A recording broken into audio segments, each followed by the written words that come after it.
Bonjour le petit nouveau, Benjamin Descoster. Bonjour. Vous avez passé une bonne semaine? Non, Jonas, semaine un peu déprimante sur le plan de l'actu, la preuve.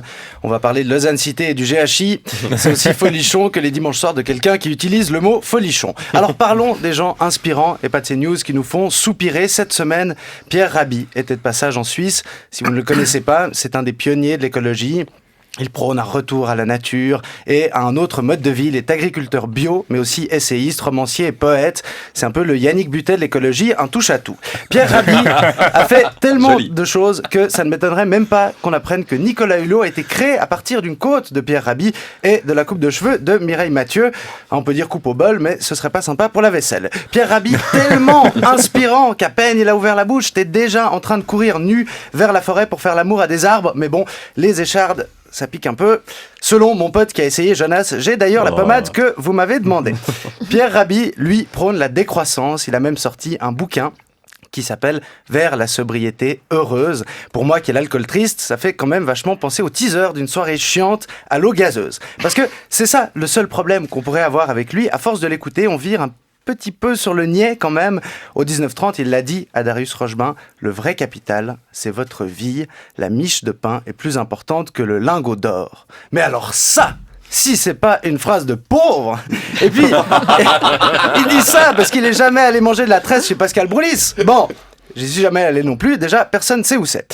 Il a raison, le vrai capital, c'est notre vie, mais c'est quand même agréable d'avoir un peu de fric pour manger autre chose qu'une miche de pain. Alors oui, il y a peut-être une autre voie que de tout le temps consommer, mais moi, les fans de Rabhi que je connais, mais ils me parlent de manger moins de viande en rotant leur quinoa importé, et vas-y que ça vante les vertus de l'air de la montagne en prenant une caisse pour prendre un téléphérique, pour prendre un télésiège, pour prendre une raclette entre deux pistes de ski sous des canons à neige.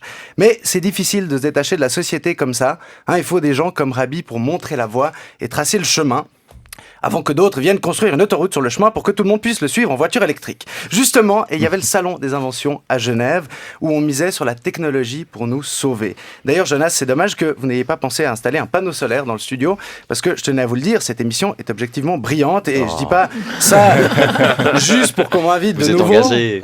Je dis ça parce que j'ai parlé pendant 80% de l'émission jusqu'ici. Donc, à Genève, l'idée du salon est simple. Continuer à inventer des trucs. Mais oui, inventer des besoins pour ensuite inventer des moyens de satisfaire ses besoins et ainsi de suite. Après, c'est pas étonnant qu'on doive inventer d'autres trucs pour ramasser les déchets causés par les premiers trucs inventés. Ça, c'est le créneau d'Yvan Bourgnon et de ses Sea Cleaners, des catamarans géants qui doivent collecter les déchets plastiques en mer. Ça coûte 30 millions de pièces et ils vont en construire 100. C'est vrai, pourquoi ne pas sauver l'océan et le capitalisme, et la villa d'Yvan Bourgnon. Et puis, il y a moi qui n'ai rien inventé, et je culpabilise en me disant que tout le monde devrait faire un effort sur tous les autres. Alors, pour compenser, j'éteins la lumière en sortant d'une pièce, je ferme le robinet en me brossant les dents, et surtout, je le dis, et de préférence à la radio, sinon ça n'a aucun intérêt. Les citadins, comme nous tous autour de la table, je suppose, on est les pires. On est les pires. Alors, pas vous, mais le reste, on est les pires pour ça. Pour nous, boire des verres sur une terrasse, c'est déjà un retour à la nature. Alors, affronter une guêpe, mais c'est Koh-Lanta. Il faudrait qu'on change un peu, nous les humains, mais on le sait. On va être comme ça jusqu'à la dernière minute, parce qu'on peut l'avouer, les principes s'arrêtent là où la paresse commence, et on n'arrivera jamais à la cheville du pantalon en lin bio de Pierre Rabhi. Pour une espèce qui a inventé le diesel, la bombe nucléaire et les Birkenstock, c'est pas possible. Alors, on attend quoi? Que les océans nous engloutissent, que les abeilles disparaissent, qu'il y ait un verre au Conseil fédéral? Mais l'heure est grave, Jonas. On n'a pas besoin d'un parti écolo, on devrait tous être écolo. Donc les verts, loin. Et les verts libéraux. Franchement, les verts libéraux, s'il faut avoir le look d'Isabelle Chevalet, moi je préfère encore me prendre un ouragan dans la gueule. Bon, cela dit, ça revient à peu près au même. Mais même toute la bonne volonté du monde, est-ce que c'est suffisant? On se fait un petit potager, on mange des vols au vent à base de nos propres mycoses, on consomme uniquement des produits locaux, mais l'horreur pour les films, vous imaginez? Et les jeunes voix, ils vont faire comment pour boire du vin qui ressemble à du vin? Non, franchement, il y a trop de pression. Il y a trop de pression atmosphérique sur ma conscience verte et pas mûre. Et oui, un jour, l'urgence climatique va se transformer en trop tard climatique. Mais ça, malheureusement, on le remarquera pas avant qu'il n'y ait plus rien à nous servir en terrasse à part une miche de pain qui n'aura pas de prix.